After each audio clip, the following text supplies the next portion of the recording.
In the spring of 1994, a regional sales manager named Gordon Vance stood at the edge of a 40-acre farm in Clay County, Wisconsin, looked at the gray heap rising against the fence line, and called it what his company had always called it: a disposal problem.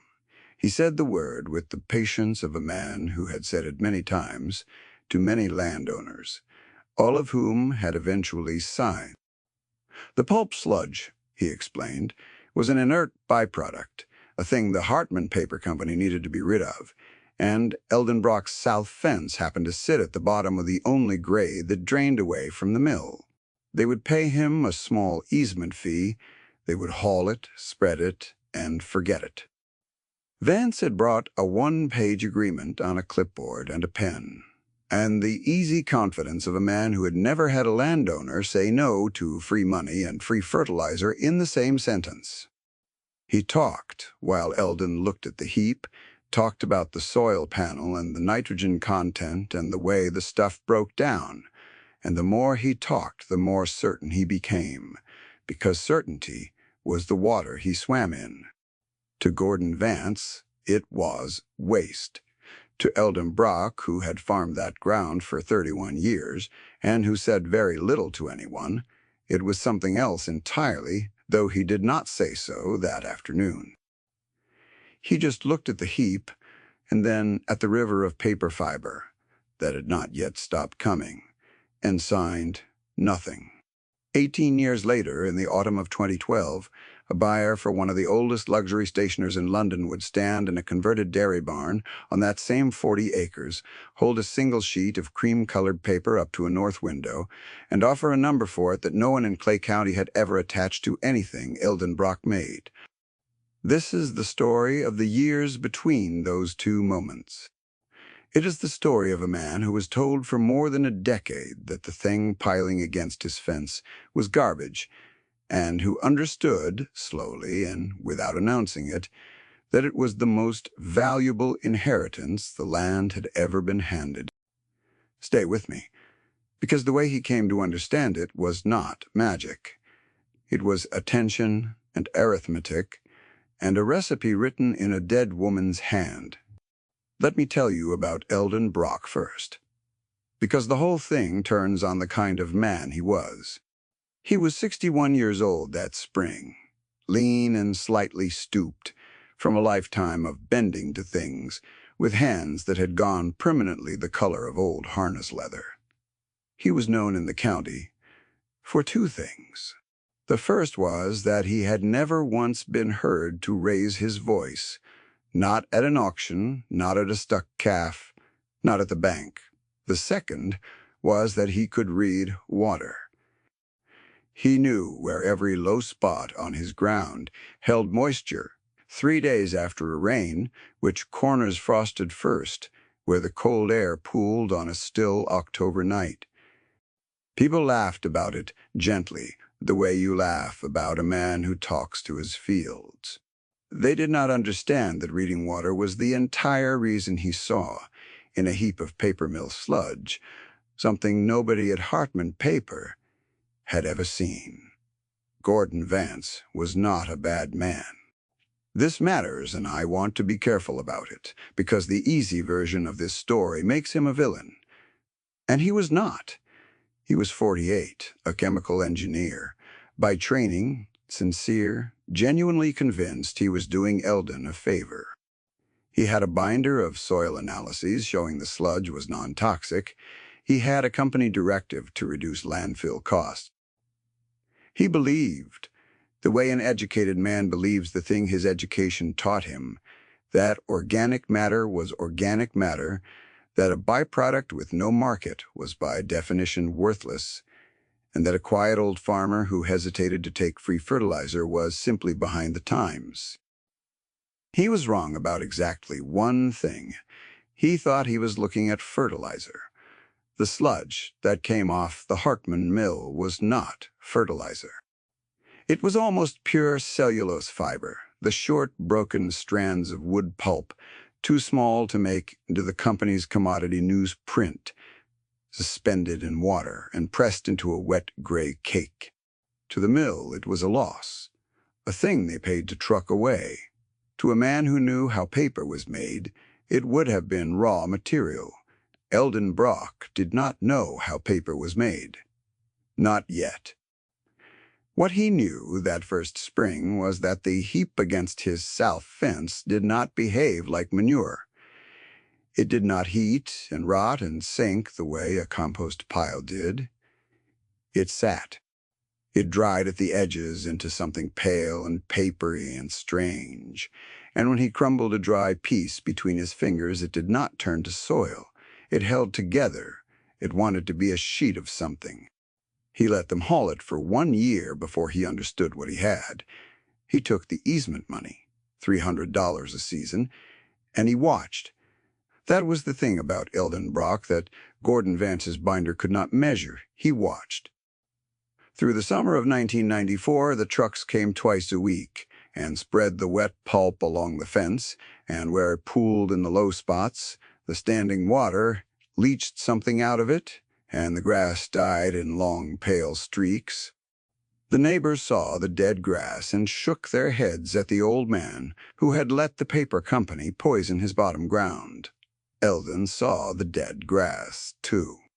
He also saw, kneeling at the edge of it that August, that the pale leached water had carried away a faint brown tint, and that what was left behind in the dried pulp was whiter than what had come off the truck.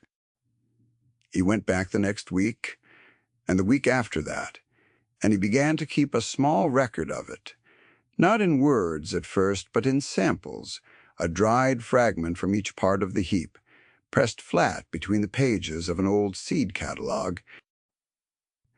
The fragments from the fresh pulp were brown, and they stayed brown. The fragments from the old leached pulp, the stuff that had sat through a winter, came up paler each time he checked, and harder, and when he held a wintered piece to the light, it had begun to take on the faint translucence he would later learn was the mark of clean cellulose. He did not have the word for it yet.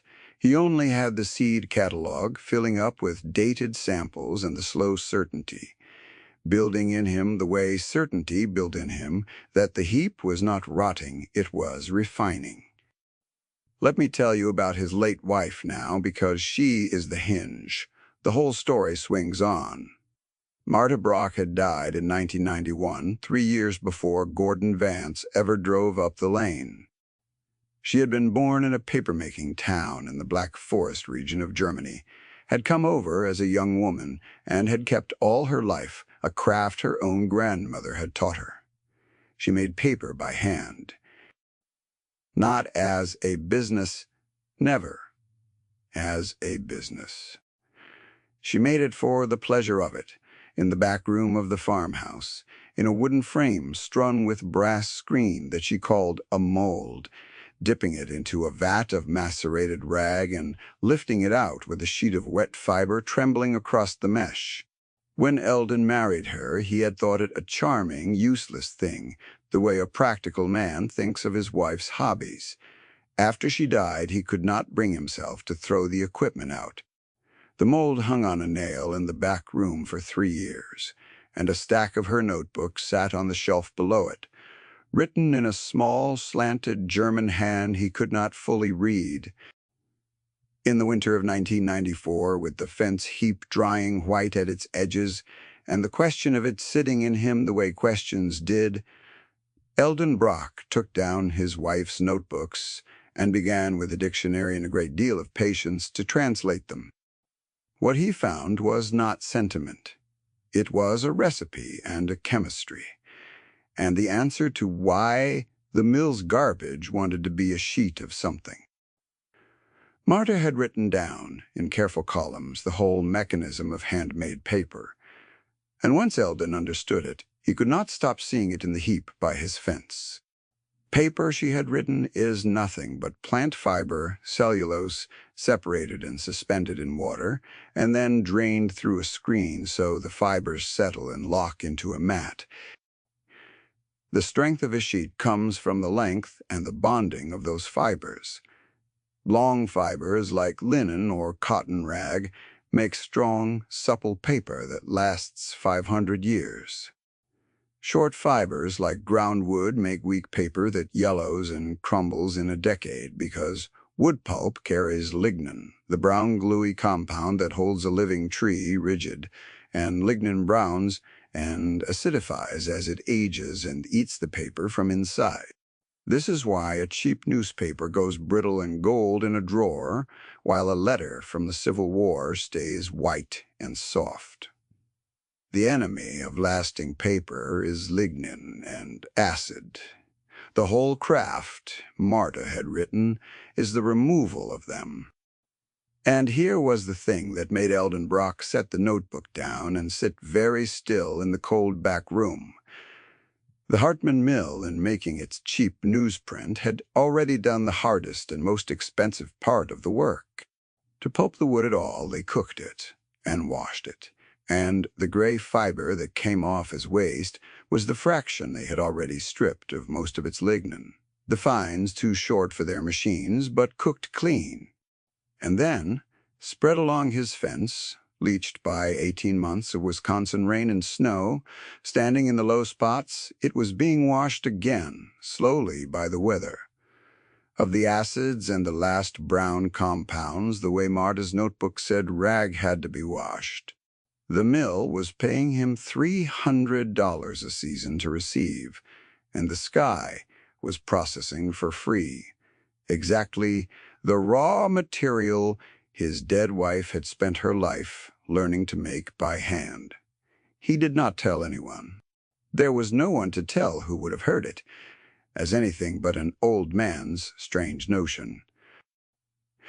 He simply began in the spring of 1995 to gather the driest, whitest, most weathered pulp from the top of the heap, the fraction that had sat longest and leached most, and to carry it by the bucket into the back room where the mold still hung on its nail. The first sheets he made were terrible. Let me be honest about that, because the story is not a fairy tale and the man was not a wizard.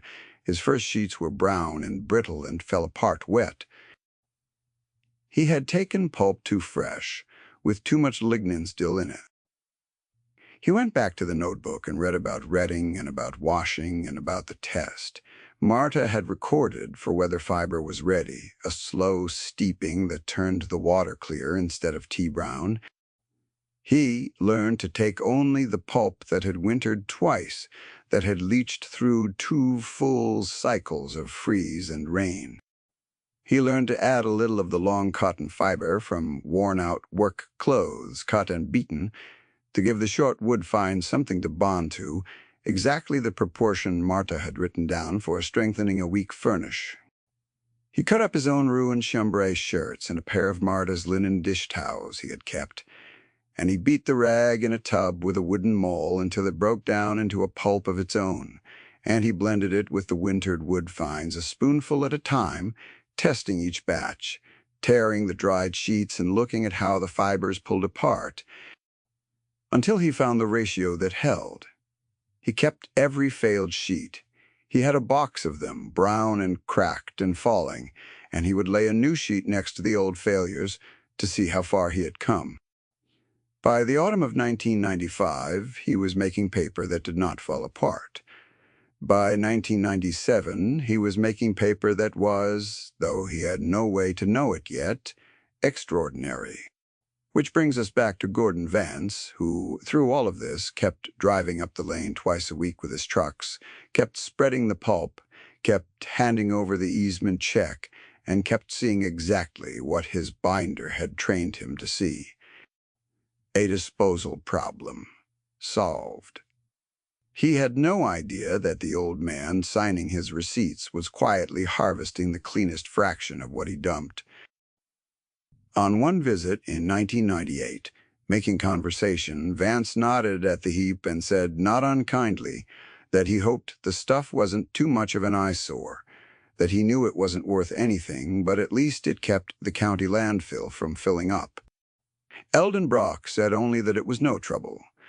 He had learned by then that the most useful thing he owned was a reputation for being slightly behind the times. A man nobody expects anything from can work in peace. I want to tell you what handmade paper actually requires, because the reveal at the end of this story will not mean anything unless you understand why the number was the number. A sheet of fine handmade paper is made one at a time. The papermaker stands at a vat of pulp suspended in water, dips the mold and a decal, the removable frame that gives the sheet its edge, draws it up flat and level through the surface, and shakes it gently in two directions so the fibers cross and lock.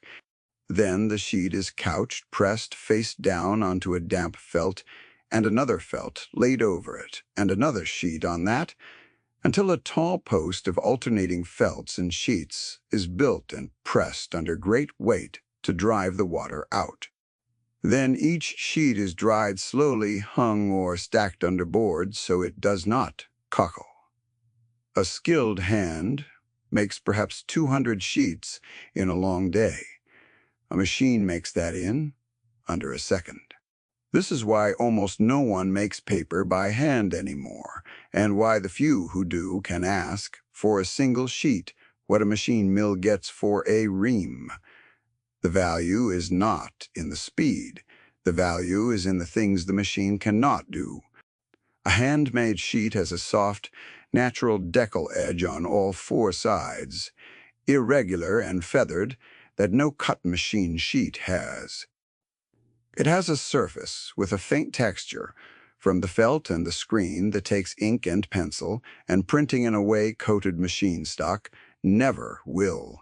And because it is made from washed, lignin-free, neutral fiber, it will not yellow, it will not go brittle.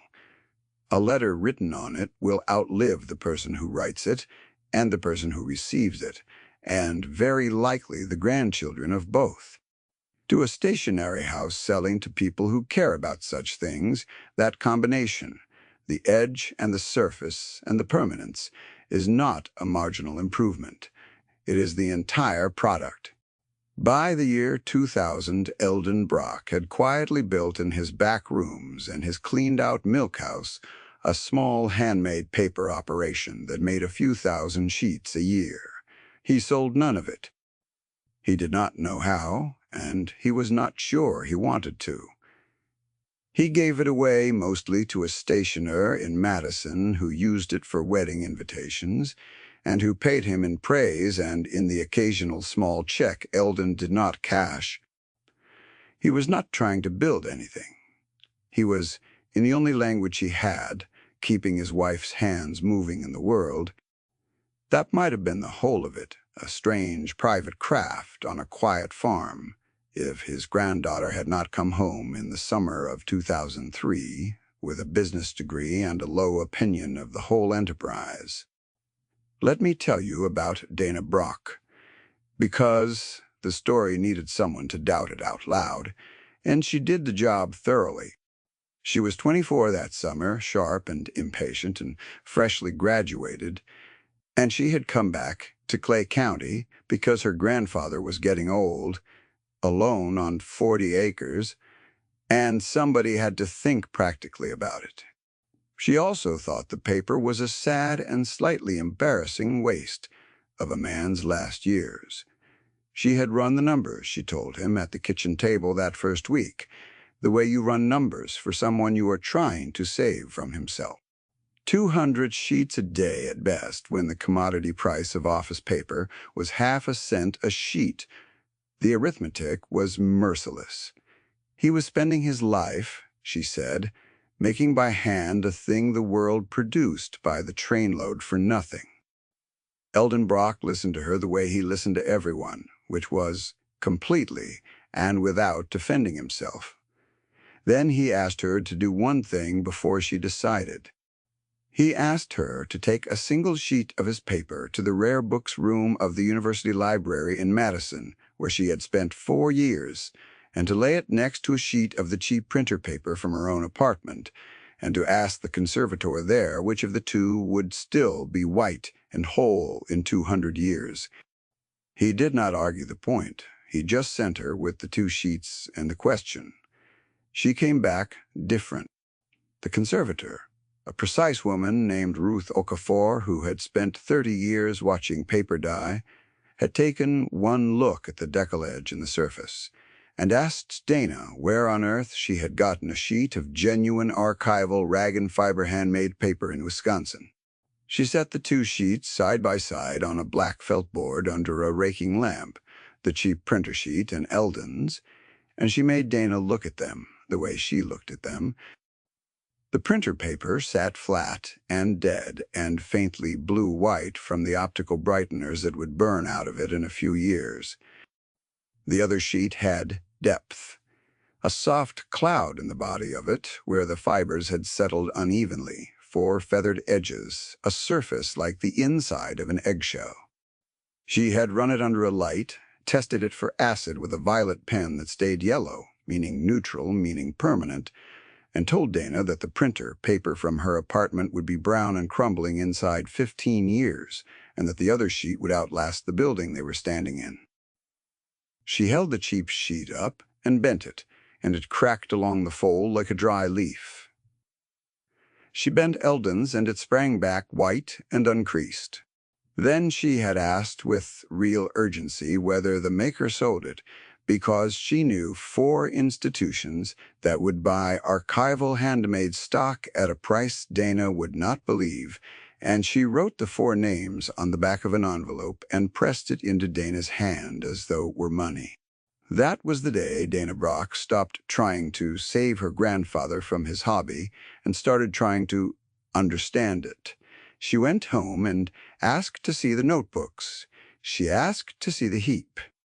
She asked for the first time how it actually worked, and Eldon, who had been waiting 9 years for someone to ask, took her out to the south fence and showed her the gray pulp drying white at its weathered edges, and explained, in the plainest possible words, what the sky had been doing to it for free. Understanding the value and building a business out of it were 2 different things, though, and the second one is where the structural shock comes in, though it did not arrive the way Dana expected. It arrived through Gordon Vance, and it nearly ended everything. In the spring of 2004, the Harkman Paper Company, squeezed like every commodity mill by cheaper imports, announced it was closing the Clay County plant. To Dana, just beginning to map out how they might turn her grandfather's craft into something real, this was a catastrophe. The mill closing meant the pulp deliveries would stop. The raw material that fed the whole operation, the gray cellulose the sky had been washing clean against the fence, would simply cease to come. She brought the news to the kitchen table, braced for him to be devastated. He was not.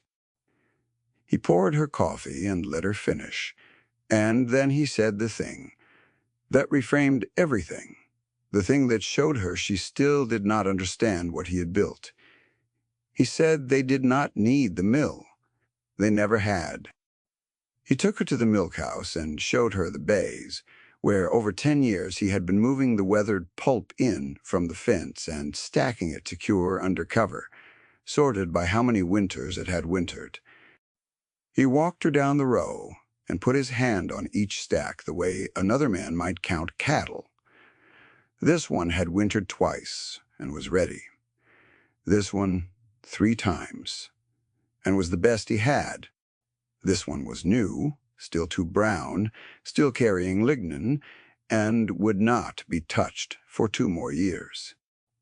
He had drying and aging in that building, somewhere between 11 and 12 years of raw material, more than a decade of cellulose already cooked, already leached, already neutral, enough at the rate 1 pair of hands could work it to last 20 years.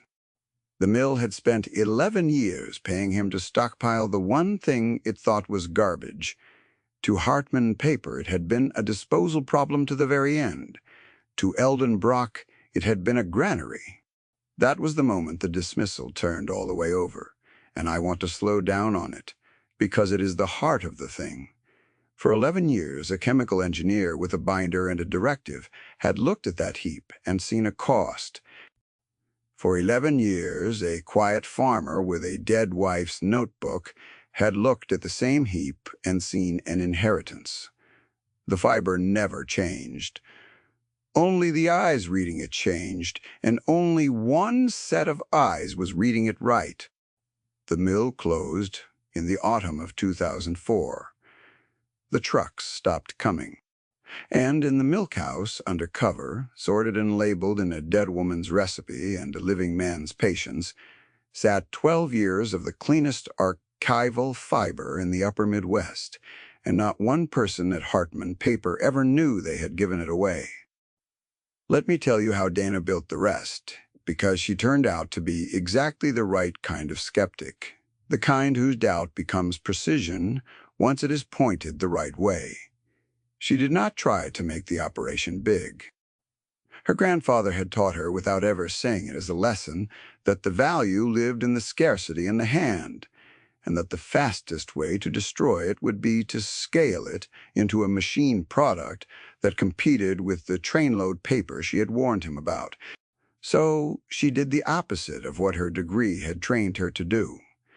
She made it smaller and dearer.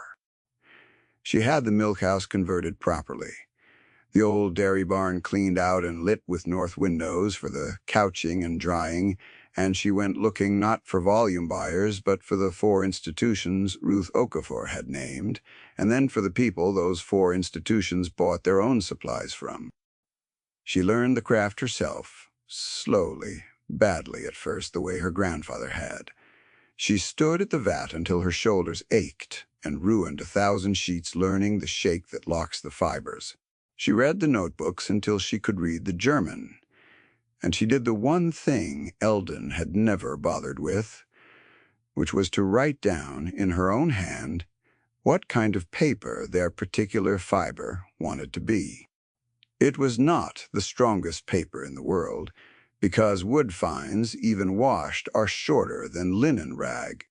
Yet it took an impression beautifully, the short fibers giving a soft, dense surface that held the bite of a letterpress and the wet line of a fountain pen without feathering.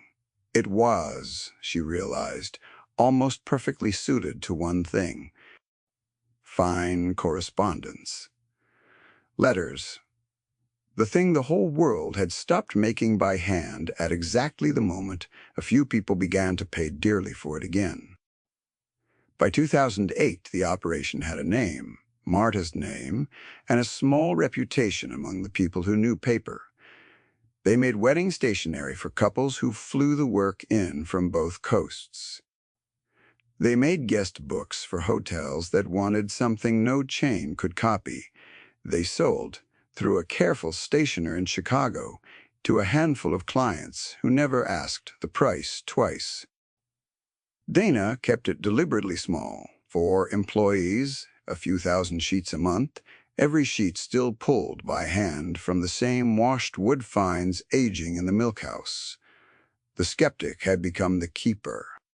She had run the arithmetic again, the real arithmetic this time, and found that 200 sheets a day, at the price archival handmade correspondence stock commanded, was not a sad number at all. It was a good one, for a craft that asked nothing of the land but attention. I told you a buyer from London would come, and in the autumn of 2012 he did. His name was Crispin Hale, and he bought for a stationer that had supplied paper to 2 centuries of correspondence, and was, by reputation, the most exacting house of its kind in the English-speaking world. He had heard about the Wisconsin paper the way such things travel through a conservator, who knew a conservator, and he had flown to Clay County, frankly expecting to be disappointed. Because he was usually disappointed. He had spent his career holding handmade paper up to windows and finding it wanting. He walked into the converted dairy barn on a gray October afternoon, and Dana handed him a single finished sheet, and Eldon Brock, 81 years old now, and stooped nearly double, sat on a stool in the corner near his old collie, and said nothing at all. Crispin Hale carried the sheet to the north window. He held it to the light, and the light came through even and clean, with the faint cloud pattern that only a hand-pulled sheet has. He ran his thumb across the surface. He bent the corner and let it spring back. He held it to his nose, the way the truly serious do, because old acidic paper has a smell and neutral paper does not. He was quiet for a long time. Outside, the old dog shifted and resettled at Eldon's boot. Then Crispin Hale asked the only question that mattered, the single penetrating question of a man who has spent his life learning the right standard. He asked what the fiber was, because he had never in 30 years felt a short fiber sheet hold an edge like that, and Dana told him the truth. She told him it was paper mill waste wood fines, washed 11 years against a fence by the Wisconsin sky. He set the sheet down on the table very carefully, the way you set down something you have just understood the worth of, and he named his price. He offered for their entire annual output every sheet they could make, on a standing contract, a figure per sheet that made Dana put her hand flat on the table to steady herself. Let me sit on that number the way the room sat on it, because out of context it is only a number, and in context it is a verdict. The commodity office paper Dana had warned her grandfather about 9 years earlier at that same kitchen table sold for half a cent a sheet. Crispin Hale was offering 800 times that for paper made from the identical raw element, wood fiber, that the Hartman mill had paid to throw away. Their small operation made roughly 40,000 sheets a year. The contract he laid on the table was worth $160,000 annually for the output of 4 people and 1 pair of 81-year-old hands drawn from a raw material the previous owner had defined, in writing, as a disposal problem. Gordon Vance's binder had valued the heap at $300 a season. The London house had just valued 1 year of its cleanest fraction at more than 500 times that. Nobody in the barn said anything for a moment. Eldon Brock did not gloat, because gloating was not in him and never had been. He reached down and put his hand on the head of the old dog, the collie named Pitch, who had followed him out to the south fence 10,000 times to watch the trucks dump what everyone called garbage. And he scratched the dog's ears, and he looked out the north window at the line of his south fence where the last of the heap still lay, drying white. And he said, the only thing he said the whole afternoon, he said, Marta would have liked this paper. Then he was quiet again. Which brings us to Gordon Vance, because this niche does not end with a defeated man, and he was never the enemy, only wrong. He had retired by 2012. But he was still in the county, and when the story of the Wisconsin archival paper began to be told in trade journals and then in a regional newspaper, he read it, and he understood what he had done. He had spent 11 years personally delivering to one quiet farmer the cleanest archival fiber in the upper Midwest, and calling it garbage the whole way. A lesser man might have been bitter. Gordon Vance was a chemist, and chemists, the good ones, respect a fact when it finally lands. He drove up the lane one last time in the spring of 2013, not in a company truck this time, but in his own old car, and he found Dana in the barn, and he asked, plainly, if he could see how it was done. He was not angry. He was a man who had measured the wrong thing for 11 years and had just been handed late the correct measurement. Dana showed him. She walked him through the whole mechanism, the washing the weather had done, the lignin his own cooking process had stripped before the fiber ever reached the heap, the long winters of leaching, the shake of the mold, the post of felts, the slow drying. He listened the way her grandfather listened, completely. At the end, he stood at the vat a long time, looking down into the suspended fiber, the same gray cloud he had trucked across the county 1,000 times, and he said quietly that he had a degree in exactly this and had never once seen it. Then he asked if he could buy a few sheets, real sheets, the finished thing, to keep. He wrote letters on them for the rest of his life. He said it was the only paper he trusted to last as long as the things he wanted to say. Let me tell you what they did with the rest of it, because the contract was not the end of the story, and the money was never the point. Dana did not take the full London contract. She took half. She had learned the lesson the land had been teaching the whole time, that the value lived in the scarcity, and that a craft scaled past what its keepers could attend to with their own hands would stop being the thing London wanted and become the thing the trainload made. She kept the operation at 4 people, and then, deliberately, 6. She used the contract money to buy nothing for herself. She used it to bring 2 young people from the county into a 2-year apprenticeship paid, teaching them the mold and the felts and the German notebooks and the reading of the fiber, because the only thing that ever mattered about the whole enterprise was that it not die when the hands that held it did.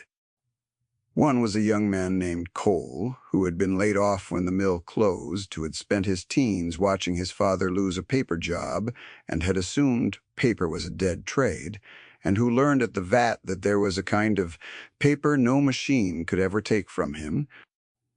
The other was a young woman named Reese, who had studied chemistry and meant to leave the county, and who stayed when she understood that the washing of the fiber against the fence was a chemistry problem solved by weather, and that there was more real science in the milkhouse than in any classroom she had sat in.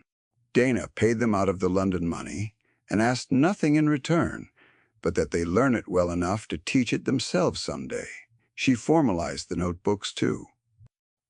She took Marta's slanted German columns and Eldon's 11 years of marginal notes and her own decade of corrections, and she had them transcribed and bound the whole recipe and chemistry of it, the washing and the proportions and the reading of when fiber is ready, so that it would survive as a thing on paper on their own archival paper.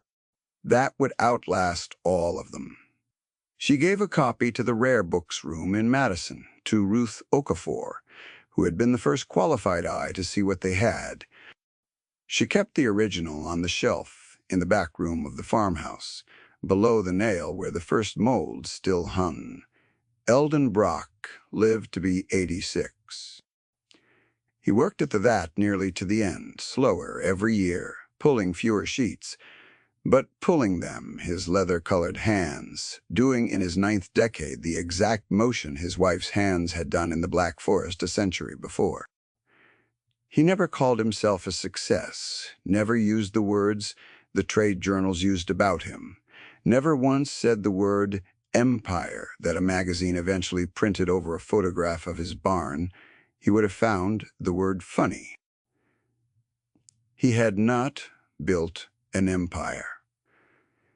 He had paid attention to a heap of garbage for 11 years, and translated his wife's handwriting and read the water and the weather the way he had always read them, and let the sky do the expensive part for free. Here is the thing the whole story is really about, and I will say it plainly because we have earned it. There are 2 kinds of knowledge in this world, and they do not weigh the same at the time horizon that matters. There is the wide, fast, confident kind, the kind that comes with a degree and a binder and a directive, the kind that can analyze a substance in an afternoon and tell you its market value to the half-cent. And there is the narrow, slow, patient kind, the kind that lives in one pair of hands on one piece of ground, over a great many years, that reads what a place is doing when no instrument is pointed at it, that knows the difference between waste and inheritance because it has watched the same heap through 11 winters. The first kind built the mill and trucked the fiber away and called it a disposal problem. The second kind took the same fiber and made from it something that will still be white and whole when the mill is forgotten and the binders have crumbled, and the very newsprint Harkman paper made its money on, has gone brown and brittle in every drawer in the county. What a system measures and what is truly valuable are not always the same thing. Sometimes they are not even close. The Hartman Paper Company measured cellulose fines by the ton as a cost to be hauled away, and they were not wrong about the tonnage or the chemistry. They were only wrong about the worth, and they were wrong about it for 11 years, in writing, while the worth piled up against a quiet man's fence and the Wisconsin sky washed it clean for nothing. Gordon Vance held a true fact and missed the whole truth. Eldon Brock held no degree and saw it all. The dog Pitch died the winter before Eldon did, and is buried at the foot of the south fence in the ground where the last of the heap finally went back into the earth it came from. On still October evenings now, Dana walks the fence line the way her grandfather did, reading the low spots and the frost corners, the cold air pooling where it has always pooled, and the apprentices walk it with her, learning to see what cannot be measured by anyone in a hurry. In the barn behind them, the north windows hold the last of the day, and the molds hang on their nails, and somewhere a sheet of paper is drying that will carry someone's words longer than anyone now living will be alive to read them. The mill is gone, the fence still stands, and the thing they all called garbage turned out to be the only part of it that was ever going to last.